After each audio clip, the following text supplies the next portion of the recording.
Now, the instrument that my captain here is holding in his right hand is a very basic grappling hook. Before we get even started with the close quarter stuff and start fighting hand to hand, we start getting close to the ships. All right, this is what we start calling getting aboard amidship. Okay, so if I'm on one vessel and he's on the other, and we're sailing past each other, he's going to use his grappling hook to try and get closer. All right, wrap around and then bring the ships closer together. Okay, this is an early tactic that was used in order to get as close as possible to be able to board the vessel. Okay, now once aboard, okay, we can hook that onto the rigging, okay, onto the ropes that were on here, whether they were the shrouds or whether they were, any of the standing rigging that was on board the vessel. And once he would swing aboard or would climb aboard, all right, then the next thing that we have is actually what we call the anti-boarding device of the 18th century. Is a basic spear, or what we call a boarding pipe. Okay, so for example, all right, if I've swung, all right, now I'm going to head to jump onto the vessel over here. All right, here's the deal when it comes to advantage in length and reach. No matter how far away, he has plenty amount of reach of about 8 feet in order for me to do this. Okay, this is what we call the soul swing distance maneuvers of the 18th century. Okay, so with that being said, okay, I will be probably climbing ropes, climbing rigging, making sure that I'm trying to get on board the vessel, and this is a great way to be able to start poking behind me and the other wave of individuals that are coming right behind me as well.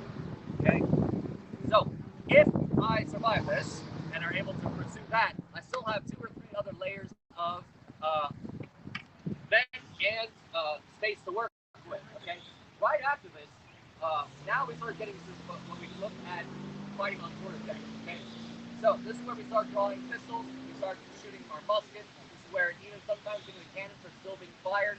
Okay, so we have this cloud of smoke. All right, everybody's heard the phrase "the fog of war." All right, that comes from the idea of that there's gunpowder, there is all sorts of smoke in the air. Okay, it becomes a little bit difficult to see. So therefore, we need to find a way in order to keep ourselves in line and arranged in a way that we know who's on whose side. Okay, and the way we do that is a bit what we call a boarding party. All right, so when we're in a boarding party, we're going to square up shoulder to shoulder. Okay, and we're going to move in lines together to go from one part of the ship to the other. Okay, much of the tactics of what was done here was basically pushing forward and moving in such a way as we're cutting through the line, cutting through rigging, then whatever you need. Okay, that's pretty much about it. Okay, there isn't a lot of time here to train you guys, especially even back then to train the Navy. All right, when we think of pirates, pirates by their nature were sailors. All right, they're not men at arms, they're not soldiers. That's why they had other folks who could have been soldiers, maybe enlisted to become pirates. But primarily, their job is to keep the ship afloat. It's not to fight. It's not to defend. All right, it's to make sure that the ship gets from point A to point B. However, when it comes to plundering and getting onto the other vessel, we have different techniques. Okay. Now, these weapons that we have here are cutlasses.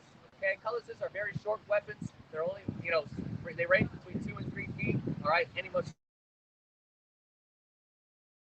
now the idea of these weapons is to cut through Okay, these were not forged single-handedly for every other person, unless you had the money to afford it. If you were perhaps a naval officer or something. With a regular average pirate, would not have had that luxury. Okay, they would have had enough to have paid for their clothes, their food, and that's about it. Maybe a cutlass that would be stored below decks, that would be passed out, kind of like candy. Okay, so that being said, when we're looking at these, we're not going to really use these like a fencing sword. We see this a lot in Hollywood of squaring up, perhaps going into a line, looking very fancy, moving in, perhaps changing lines, going back and forth. I really don't have time for this. This looks fancy, looks great on the camera, but not really the reality of what we see in most of the